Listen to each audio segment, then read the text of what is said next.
तो एपिसोड की शुरुआत होती है जहाँ यू जियो से कहता है तुम्हें घबराने की जरूरत नहीं है, मैं बस प्रैक्टिस कर रहा था। ये सुन के जियो वापस अपने रूम की तरफ चला जाता है और यू भी अपने रूम में आते हुए कहता है मुझे यकीन नहीं हो रहा कि मैंने एक रात के अंदर ही 9 सन स्नो मेल्टिंग स्केल के 3 सन रियल में ब्रेक थ्रू कर लिया। और यू कहता है मेरे फादर ने मुझे कहा था जब मैं 3 सन रियल में ब्रेक थ्रू कर जाऊँ तब मैं इन फ्लेम फ्रूट पिल्स को रिफाइन कर सकता हूँ। उसके बाद यू उस पिल को खा लेता है और उस पिल को खाने की वजह से यू से बहुत ज्यादा रेड ऑरा निकलने लगता है, जिसकी वजह से यू को बहुत ज्यादा पेन होने लगता है। पर यू हार न मानते हुए उस पिल को रिफाइन करने लगता है और देखते ही देखते यू उस पिल को रिफाइन कर लेता है और यू खुश होते हुए कहता है मैं 4 सन रियल में ब्रेक थ्रू कर गया हूँ और उसी के साथ मैं की रियल के मिड में पहुंच गया हूँ। इस पिल का इफेक्ट तो वाकई बहुत ज्यादा अमेजिंग है। और यू कहता है सिर्फ एक पिल खाने से ही मुझे इतना ज्यादा फायदा हुआ, अगर मैं दूसरी भी पिल खा लूँ तो हो सकता है मैं लेट की रियल में पहुंच जाऊँ। उसके बाद सीन चेंज होता है जहाँ यू जियो के साथ रॉयल एंटम टेस्ट के लिए निकल जाता है और थोड़ी देर बाद ही वो दोनों रॉयल हंटिंग गेट के पास पहुंच जाते हैं। तभी यू को वहाँ पे वू जियांग भी नजर आता है जो अपने ग्रुप के साथ वहाँ आया हुआ था और तभी क्राउन प्रिंस भी अपने लोगों के साथ वहाँ आ जाता है और तभी वहाँ पे एक गार्ड अनाउंसमेंट करते हुए कहता है रॉयल हंटिंग टेस्ट स्टार्ट हो चुका है तो मैं आप सबको उसके रूल्स बता देता हूँ। उसके बाद सभी पार्टिसिपेंट्स को एक एक मैप दिया जाता है और वो गाइडर उन सब से कहता है रॉयल हंटिंग एरिया बहुत ज्यादा खतरनाक है जहाँ पे हेवन लेवल के डीमन क्रिएचर रहते हैं, तो मैं आप सबको सजेस्ट करता हूँ कि आप रॉयल हंटिंग एरिया के ज्यादा अंदर ना जाएं। उसके बाद वो गाइडर उन सबको बताता है अगर आप एक लो येलो लेवल बीस्ट को मारते हैं तो उसके आपको 10 पॉइंट्स मिलेंगे और अगर आप एक हाई येलो लेवल बीस्ट को मारते हैं तो उसके आपको 20 पॉइंट मिलेंगे और अगर आप एक एक्सट्रीम येलो लेवल बीस्ट को मारेंगे तो उसके आपको 500 पॉइंट्स मिलेंगे। और वो कहता है आप सबको 3 दिन के अंदर अंदर रॉयल हंटिंग गेट के पास वापस आना होगा और उसी के साथ आप इन फायरवर्क्स को अपने साथ ले जाएं। जब आपकी लाइफ खतरे में होगी तब आप इसके जरिए हमें सिग्नल भेज सकते हैं। उसके बाद सभी एक एक करके उस रॉयल हंटिंग गेट के अंदर इंटर कर जाते हैं। तभी यू और जियो भी अपने फायरवर्क्स को उठाकर उस गेट के अंदर इंटर कर जाते हैं। उसके बाद वो दोनों रॉयल हंटिंग एरिया के अंदर चले जाते हैं और तभी यू को अपने सामने एक घोस्ट फेस बर्ड नजर आती है। ये देखकर यू अपने तीर की मदद से उस घोस्ट फेस बर्ड पे अटैक कर देता है जिससे वो बर्ड उड़ते हुए नीचे आ गिरती है और यू जियो से उस बर्ड के अंदर का डीमन क्रिस्टल लाने को कहता है। उसके बाद जियो एक छोटा सा डीमन क्रिस्टल लाकर यू को दे देता है और उसके बाद वो दोनों वहाँ से आगे बढ़ जाते हैं और वो दोनों रेस्ट करने के लिए एक जगह पे रुक जाते हैं। पर तभी एक व्हाइट स्नेक बीस्ट जियो पे अटैक कर देता है और ये देखकर यू जल्दी से जियो को पीछे खींच लेता है और यू उस स्नेक बीस्ट को देखते हुए कहता है मुझे यकीन नहीं हो रहा, क्या ये वाकई एक स्नो किंग स्नेक है? ये स्नेक बीस्ट यहाँ कैसे आ गया? ये तो स्नो माउंटेन्स पे रहते हैं। और ये कहकर यू अपनी सोर्ड बाहर निकाल लेता है और यू अपनी सोर्ड से उस स्नेक बीस्ट पे अटैक कर देता है जिसकी वजह से वो स्नेक बीस्ट बहुत ज्यादा गुस्सा हो जाता है और वो यू पे अटैक कर देता है। पर यू उसके अटैक से बचते हुए एक बार फिर से अपनी सोर्ड से उस स्नेक बीस्ट पे अटैक कर देता है और यू की सोर्ड उस स्नेक बीस्ट के अंदर ही रह जाती है। उसके बाद यू अपनी मल्टीपल शैडो सोर्ड टेक्निक का यूज करता है जिससे एक के बाद एक सोर्ड जाकर उस स्नेक बीस्ट को लगने लगती है और देखते ही देखते वो बीस्ट वहीं मारा जाता है। वहीं उस स्नेक बीस्ट के साथ फाइट करते करते यू भी बहुत ज्यादा थक चुका था और यू भी नीचे गिर जाता है और तभी जियो पानी लाकर यू को देता है। पानी पीने के बाद यू जियो से कहता है जल्दी से इस स्नेक बीस्ट का भी डीमन क्रिस्टल ले आओ और मेरी सोर्ड को भी उसकी बॉडी से बाहर निकाल लेना। उसके बाद जियो वो सोर्ड और वो डीमन क्रिस्टल लाकर यू को दे देता है। उसके बाद वो दोनों वहाँ से आगे बढ़ जाते हैं और वो एक माउंटेन के पास जाके रुक जाते हैं और वो उसी माउंटेन के ऊपर रात गुजारने का सोचते हैं। उसके बाद वो दोनों उस माउंटेन की केव के अंदर चले जाते हैं जहाँ पे यू कल्टीवेट करते हुए अपनी स्पिरिचुअल पावर को रिकवर करने लगता है और तभी यू से बहुत ज्यादा ऑरा निकलने लगता है और यू सरप्राइज होते हुए कहता है मुझे यकीन नहीं हो रहा कि मैंने रॉयल हंटिंग एरिया के अंदर ही लेट की रियल में ब्रेक थ्रू कर लिया। और तभी यू को वहाँ पे किसी के आने का एहसास होता है और तभी हम उस केव के बाहर का सीन देखते हैं जहाँ हर तरफ पिंक स्मोक फैला हुआ था और तभी यू उस स्मोक को देखते हुए कहता है इसकी डायरेक्शन तो युआन ली केव की तरफ है। और तभी यू अपनी पावर आई साइड की पावर की मदद से उस तरफ देखता है जहाँ सभी लोग उसी स्मोक की तरफ बढ़ रहे थे और ये देखकर यू कहता है जरूर यहाँ पे कोई स्पेशल ट्रेजर आने वाला है और उस ट्रेजर का कोई भी ओनर नहीं है तो इसलिए हमें भी वहाँ जाना चाहिए, हो सकता है वो ट्रेजर हमें ही मिल जाए। उसके बाद यू और जियो भी भागकर उसी तरफ जाने लगते हैं। उसके बाद सब लोग पर्पल स्मोक के पास पहुंच जाते हैं और तभी हम उस ट्रेजर को देखते हैं जो कि एक फ्लावर था जिसे देखकर वहाँ पे खड़ा एक लड़का कहता है ये तो स्पिरिचुअल फ्लावर है जिसकी मदद से हम नेक्स्ट रियल में ब्रेक थ्रू कर सकते हैं। ये सुन के वहाँ पे मौजूद सभी लोग उस पर्पल स्मोक के अंदर चले जाते हैं पर जैसे ही वो सब उस पर्पल स्मोक के अंदर जाते हैं वो सभी अपना रास्ता भूल जाते हैं और तभी यू भी उस पर्पल स्मोक के अंदर चला जाता है पर यू पे उस पर्पल स्मोक के इल्यूजन का कोई भी असर नहीं होता और यू उसी तरह भागता हुआ उस स्पिरिचुअल फ्लावर के पास पहुंच जाता है। उसके बाद यू उस स्पिरिचुअल फ्लावर को उठा लेता है और तभी यू की नजर एक बड़े से स्टोन पे जाती है जिसे यू अपनी स्पिरिचुअल पावर से ब्रेक कर देता है जहाँ उस स्टोन के नीचे एक क्रिस्टल रखा हुआ था और जैसे यू उस क्रिस्टल को उठाता है पर्पल स्मोक धीरे धीरे खत्म होने लगती है। ये देखकर क्राउन प्रिंस भागकर उस स्पिरिचुअल फ्लावर की तरफ जाता है पर उसे वहाँ पे कोई स्पिरिचुअल फ्लावर नहीं मिलता। ये देखकर क्राउन प्रिंस बहुत ज्यादा गुस्सा हो जाता है और वो कहता है तुम में से किसकी हिम्मत हुई उस स्पिरिचुअल फ्लावर को लेने की? जिसने भी उस स्पिरिचुअल फ्लावर को लिया वो मुझे वापस कर दे वरना तुम में से कोई भी जिंदा नहीं बचेगा। ये सुन के वहाँ पे खड़े सभी लोग खामोश हो जाते हैं। ये देख के क्राउन प्रिंस कहता है मुझे पता है तुम में से किसी ने उस स्पिरिचुअल फ्लावर को लिया है। और क्राउन प्रिंस कहता है अगर तुमने स्पिरिचुअल फ्लावर मुझे वापस दे दिया तो मैं तुम्हें प्रॉमिस करता हूँ मैं तुम्हें स्पिरिचुअल फ्लावर के इक्वल अमाउंट्स के ट्रेजर्स दूंगा। ये सुन के भी वो सभी लोग खामोश रहते हैं और ये देखकर क्राउन प्रिंस वहाँ से गुस्से से जाने लगता है। पर तभी वो क्राउन प्रिंस यू के पास रुकते हुए कहता है, तो जियान हु किंग हाउस के प्रिंस यू हो ना? ये सुन के यू क्राउन प्रिंस को ग्रीट करते हुए कहता है, यस प्रिंस। ये सुन के क्राउन प्रिंस यू से कहता है, क्या तुमने उस स्पिरिट फ्लावर को देखा है? ये सुन के यू कहता है, मैं एक की रियलम का कल्टीवेटर हूँ, तो फिर भला मैं उस स्पिरिट फ्लावर को कैसे ले सकता हूँ? उसके बाद वो क्राउन प्रिंस यू से कहता है, मैंने सुना है तुम 9 सन स्नो मेल्टिंग स्किल टेक्निक को सीख रहे हो, तो मुझे भी दिखाओ वो स्किल कितनी ज्यादा पावरफुल है। और ये कहकर क्राउन प्रिंस यू पे अटैक कर देता है। पर तभी जियो यू को बचाने के लिए बीच में आ जाता है और वो अटैक जियो को लगता है, जिससे जियो उड़ता हुआ पीछे जा गिरता है और यू भागकर जियो की तरफ जाता है और वो जियो से कहता है, तुम ठीक तो हो ना?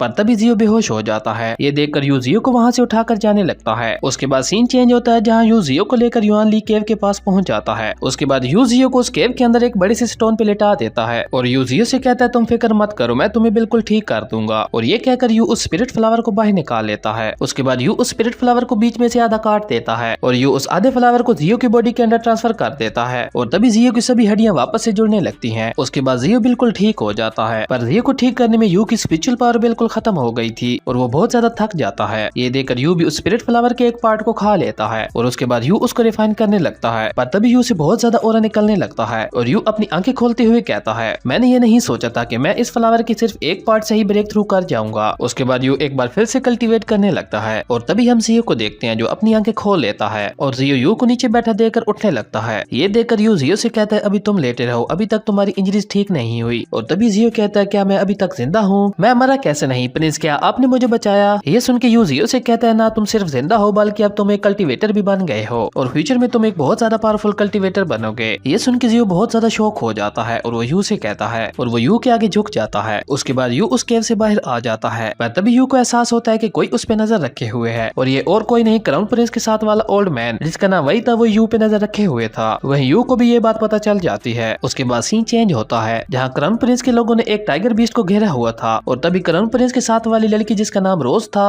वो उस टाइगर बीस्ट पे अटैक कर देती है, जिससे वो टाइगर बीस्ट वहीं मारा जाता है। उसके बाद सीन चेंज होता है, हम यू को देखते हैं जो अभी भी उस केव के बाहर उसी तरह खड़ा हुआ था। ये देखकर ओल्ड मैन वही कहता है, मुझे लगता है इस लड़के में कोई खास बात नहीं है। और ये कहकर वो ओल्ड मैन थोड़ी देर के लिए रेस्ट करने लगता है। पर थोड़ी देर बाद जैसे ही वो यू को देखता है, यू अभी भी बिल्कुल उसी तरह खड़ा हुआ था। ये देखकर वो ओल्ड मैन वही कहता है, कुछ तो गड़बड़ है, अभी तक भी ऐसे क्यों खड़ा हुआ है? और ये कहकर वो ओल्ड मैन वाई यू की तरफ चला जाता है। असल में ये यू का एक स्पिरिचुअल क्लोन था और जैसे ही वो ओल्ड मैन वाई यू के क्लोन को टच करता है, वो क्लोन वहाँ से गायब हो जाता है। ये देखकर वो ओल्ड मैन वही कहता है, लड़के मैंने तुम्हें अंडर एस्टिमेट किया। उसके बाद वो ओल्ड मैन अपना ऑरा रिलीज करता है और वो अपनी स्पिरिचुअल पावर का यूज करते हुए एक ट्रैकिंग टेक्निक का यूज करता है और तभी उसे यू के फुट स्टेप्स नजर आने लगते हैं, जहाँ यू के फुट स्टेप्स उस केव के अंदर जा रहे थे। ये देखकर वो ओल्ड मैन वाई भी उस केव के अंदर चला जाता है, पर उसे उस केव के अंदर कोई भी नहीं मिलता। ये देखकर वो ओल्ड मैन वही कहता है, यहाँ कुछ तो गड़बड़ है, ये लड़का बहुत ही ज्यादा अजीब है, ये की रियल में होते हुए ऐसी टेक्निक्स का यूज कैसे कर सकता है। और ये एपिसोड यहीं पे खत्म हो जाता है। अगर आपको वीडियो अच्छी लगी तो लाइक कर दें और अगर चैनल पे नए आए हो तो सब्सक्राइब करते जाना। तो मिलते हैं एक न्यू वीडियो में, तब तक के लिए बाय।